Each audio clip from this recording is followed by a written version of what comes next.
Guided aerial bombs, also known as guided bomb units, GBUs, are old Soviet aerial bombs upgraded with extendable wings and a guidance system. This is how even a distant explosion of such munition looks from an underground fortification. Only in April, Russians dropped over 3,200 guided aerial bombs on Ukraine. This is a part of Russia's new strategy in the war against Ukraine. How will this affect the front? And how can thousands of such explosions be countered? It will be a difficult period. Mid-May, early June, it will be tough. Russians have intensified attacks along the front line stretching over 1,000 kilometers. In some areas, Ukrainians are already forced to retreat. There are two reasons for this: the prolonged absence of assistance from allies and a change in Russian tactics. The mentioned 3,200 guided aerial bombs dropped by Russia in just 1 month represent a devastating force. A standard Russian artillery shell of 122mm creates a 6 meters wide and up to 3 meters deep crater in the ground. A CAB 500 guided aerial bomb carries nearly 200 kilograms of explosives, equivalent to 51 shells. A CAB 1500 can carry nearly 1,000 kilograms of explosives, equivalent to 265 shells. The crater from such bomb can fit a 9-story building.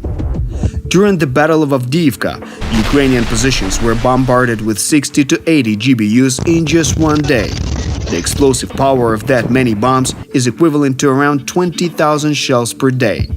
On February 17th, Ukrainians were forced to withdraw from Avdiivka. Russians produce a wide range of guided aerial bombs. They began by converting 250 and 500 kilogram bombs into guided ones. However, as of today, they have already equipped the 1.5-ton FAB 1500 and cluster RBK 500 bombs with similar modules. Recently, Russian Defense Minister Sergei Shoigu was presented the heavy-duty FAB 3000 with a payload of nearly 1.5 tons of explosives. The new Russian strategy is to bombard everything ahead of them with aerial bombs, to destroy any fortifications and anything that could be used as cover. Even the most skilled fighters cannot secure and defend themselves amid the ashes. Thus, Ukrainians are forced to retreat. In mid-May, Russians launched a new offensive on one of Ukraine's largest cities, Kharkiv.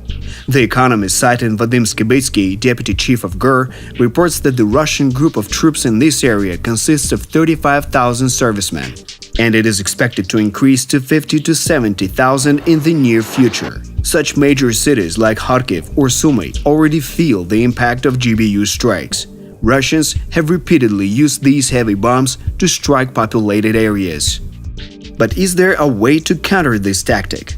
Intercepting the bombs mid-flight is nearly impossible. Once dropped, they fly no more than 70 seconds or even less, appearing as small dots on a radar before quickly waning. Yet a guided bomb works best when launched from high altitude, and the higher the pilot flies, the easier it is for air defense systems to detect his plane and strike him down. As of today, there is only one format of countering GBUs. You shoot down Russian carriers. It works. We shut down many of their planes, but Russians are moving forward and creating GBUs that are dropped from longer distances.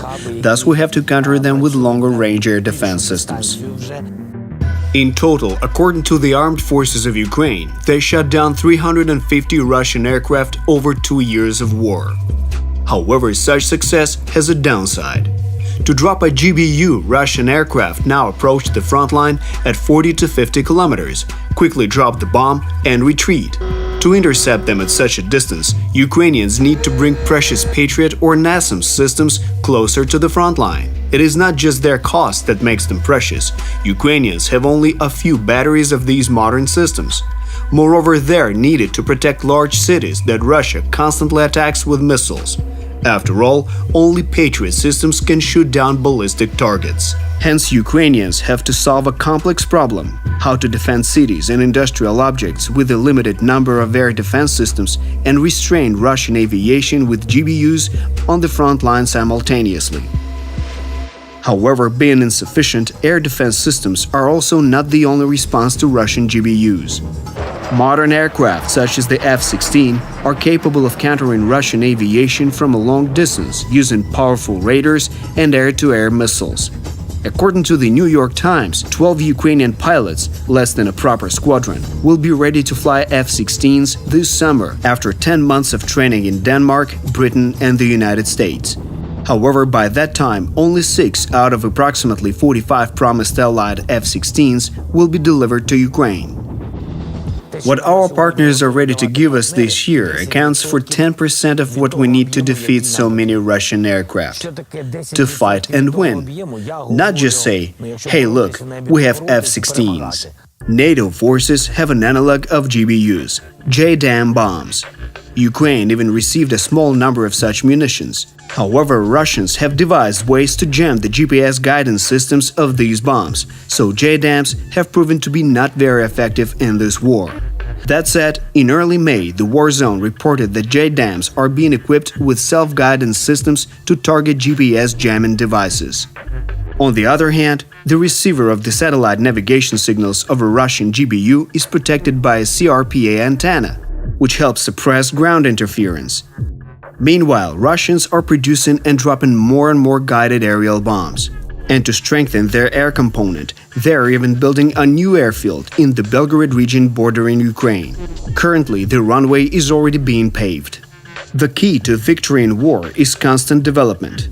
At the beginning, Russians advanced with kilometers-long columns of armored vehicles. Ukrainians destroyed them. The aggressor then began to attack with cruise missiles. Ukrainians learned to systematically shoot them down. Mobile fire groups successfully counteract Iranian drones. Now the Russians are attacking with GBUs. Squadrons of F-16s, modern air defense systems, and new developments in electronic warfare can also help with this problem. With the help of allies from the civilized world, Ukrainians must make a move in response. Otherwise, this world and its values will suffer defeat.